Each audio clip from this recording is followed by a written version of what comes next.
kan kita ini sudah menuju ke swasembada, harga gabahnya bagus, petaninya senang gitu loh, ya kan. Sementara negara lain, ya kan, Filipina, Malaysia, Jepang itu sekarang lagi krisis beras.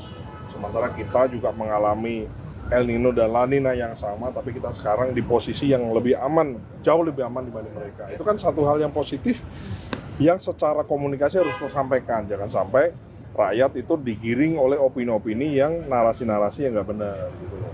Itu salah satu kontribusi dari sektor saya sebagai Wakil Menteri Pertanian. Ya kan, kita kan banyak keberhasilan ya.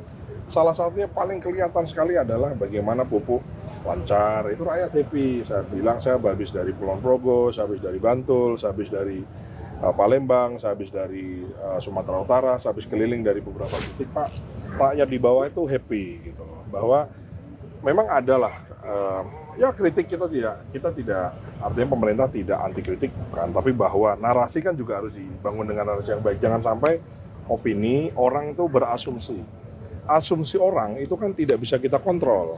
Jangan sampai dia dapat berita sepenggal berasumsi negatif, kan nggak bagus. Maka tugas saya adalah bagaimana memperbaiki asumsi yang baik di masyarakat bawah ini, bagaimana bisa menular sebaik mungkin. Nah itu kan sisi komunikasinya yang memang dari sisi kami, saya khususnya yang mengampu urusan pertanian, kita perbaiki. Gitu. Mas, apakah ini dipicu oleh itu tadi kritik dari media segala macam? Saya kira nggak ada masalah ya, kan orang semua bisa beropini dan lain-lain, kan nggak ada masalah. Cuman kalau kan gini, semua orang kan bisa beropini ya kan, kecuali dia hate speech dan lain-lain, itu kan itu lain persoalan ya. Tapi semua orang kan punya kebebasan untuk mengungkapkan pendapatnya, apapun itu loh ya.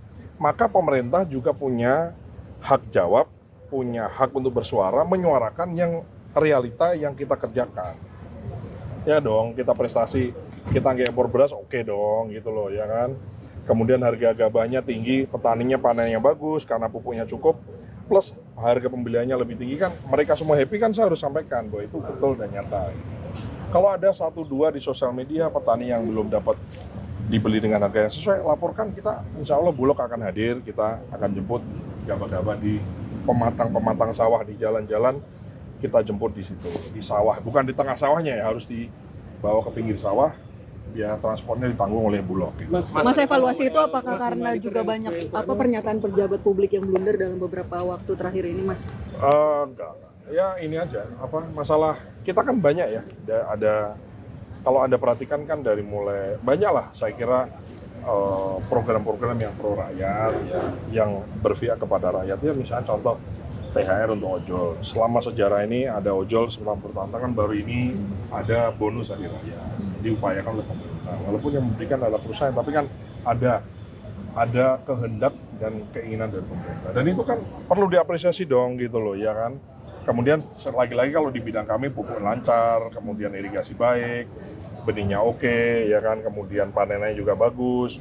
Alsintan kita lagi convert gitu ya, pelan-pelan kita dari yang tradisional pakai tangan kita bagaimana pakai mesin, dari pertanian oke, ya kan. Kemudian harga tiket diturunkan kan bagus ya. Hanya kita perlu rakyat sudah merasakan ya, jangan sampai yang tidak merasakan merasa dia tidak mendapatkan perhatian, gitu aja. Terus arahan untuk perbaikan? Kurang maksimal minta dimaksimalkan, tapi ada nggak dibahas nggak komunikasi yang kontraproduktif dengan program-program pemerintah, misalnya statement yang bikin blunder yang akhirnya pemerintah diserang kayak gitu, ada dibahas? Ya enggak sih, kita perbaiki aja. Jadi kalau saya sih dari sisi porsi saya, Anda bisa lihat dari sosmed saya kan, kita tone-nya positif karena memang kita ada yang baik, kita sampaikan baiknya kan. Kalau yang nggak baik kita perbaiki kan gitu.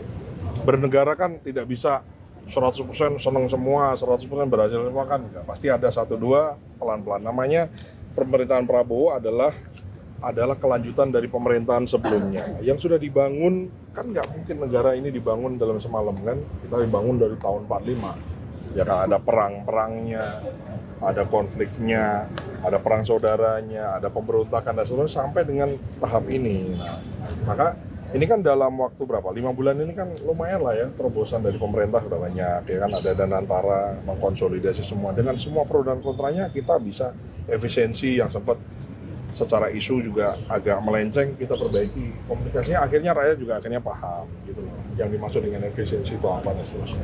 Karena kan kadang-kadang orang itu kan takut dengan jangan-jangan jangan ini kan harus dihadapi, yang harus dihadapi. Makanya saya menghadapi Anda semua kan saya hadapi, ya kan. RUU TNI misalnya ya kita hadapi, ya harus dihadapi kan. Apa yang mana? Akhirnya kan semua setelah dapat penjelasan, setelah mendapatkan sebuah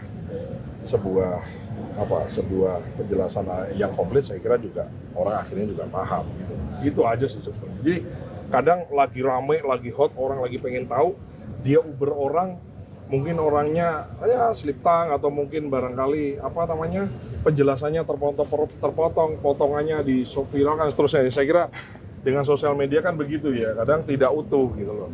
Nah, kita perlu penjelasan lebih utuh ya.